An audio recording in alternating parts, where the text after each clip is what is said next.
ना अमेरिका को खबर लगी, ना पाकिस्तान समझ पाया। पाकिस्तान की सेना भी सोती रही और भारत के सबसे बड़े दुश्मन का खात्मा हो गया। ऑपरेशन सिंदूर के बाद अब ऑपरेशन त्रिशूल ने पाकिस्तान के अंदर हड़कंप मचा दिया है। लॉरेंस बिश्नोई की भी एंट्री हो गई है। पाकिस्तान में बैठे भारत के सबसे बड़े आतंकी मसूद अजहर और हाफिज सईद सिर्फ भारत ही नहीं बल्कि पाकिस्तान के लोगों के लिए भी नासूर की तरह काम कर रहे हैं। यही वजह कि पाकिस्तान खुद अपने ही देश में गृह युद्ध जैसे हालातों से लड़ रहा है। ऐसी कई रिपोर्ट सामने आई हैं जिसमें दावा किया गया है कि पाकिस्तान की सेना और वहां की सरकार अब आतंकी चला रहे हैं और इसका सबूत इस तस्वीर में भी आप देख सकते हैं जहां आतंकियों के जनाजों में पाकिस्तान की सेना शामिल हुई है।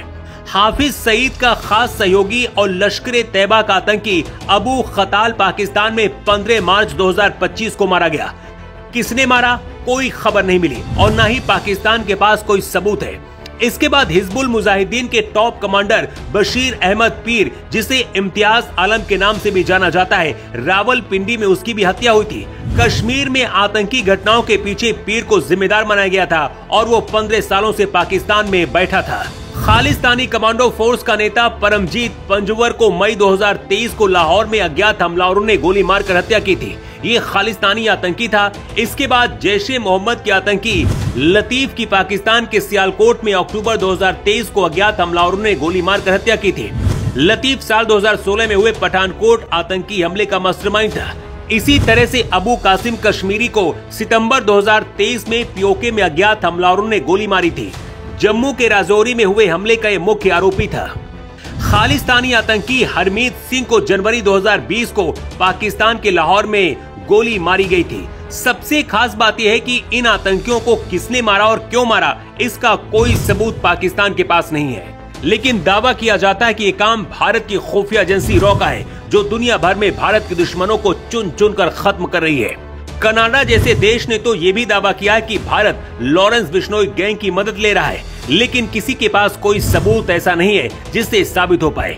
ऑपरेशन सिंदूर में भारत ने करीब 100 से ज्यादा आतंकियों को राख बना दिया और इस ऑपरेशन में भारत के सबसे बड़े दुश्मन मसूद अजहर के परिवार के 10 लोग मारे गए, लेकिन मसूद अजहर बच गया। मसूद अजहर और हाफिज सईद को निपटाने के लिए अब भारत ऑपरेशन त्रिशूल के तहत काम कर रहा है। 3 तरफ से इस बार आतंकियों पर हमला किया जा रहा है। पहला, भारतीय सेना घेर रही है। दूसरा, पाकिस्तान के अंदर ही बलूचिस्तान और सिंध और अफगानिस्तान भी भारत के साथ आकर खड़े हो गए हैं। और तीसरा, भारत दुनिया भर में पाकिस्तान को एक्सपोज करने के लिए एक टीम बनाई है। भारत के एक्शन से पाकिस्तान अब बौखला गया है और अपनी बौखलाहट बलूचिस्तान पर उतार रहा है। बलूचिस्तान और पाकिस्तानी सेना के बीच जंग छिड़ गई है और दावा किया जा रहा है कि इसमें कोई बड़ा आतंकी भी मारा गया है, जिसमें हाफिज सईद या मसूद अजहर का नाम भी शामिल हो सकता है। बलूचिस्तान ने खुद को आजाद घोषित कर दिया है और भारत का समर्थन भी खुलकर किया है। इसलिए पाकिस्तानी सेना अब बलूचिस्तानियों पर फिर से अत्याचार करना शुरू कर दिया है। बलूचिस्तान के लोग भारत को सबूत भेज रहे हैं और बता रहे हैं कि वो पाकिस्तानी नहीं है बल्कि बलूचिस्तानी है और भारत के साथ खड़े हैं। इसके साथ ही पाकिस्तान के अत्याचारों के बारे में भी वो बता रहे हैं। यही वजह कि भारत के अंदर ही मांग उठ रही है कि भारत को अब बलूचिस्तान का खुलकर समर्थन करना चाहिए।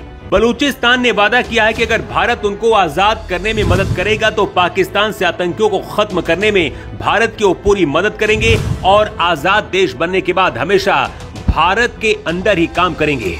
क्या भारत को बलूचिस्तानियों की मदद करनी चाहिए? आपकी राय क्या है? कमेंट बॉक्स पर लिखकर आप जरूर बताएं।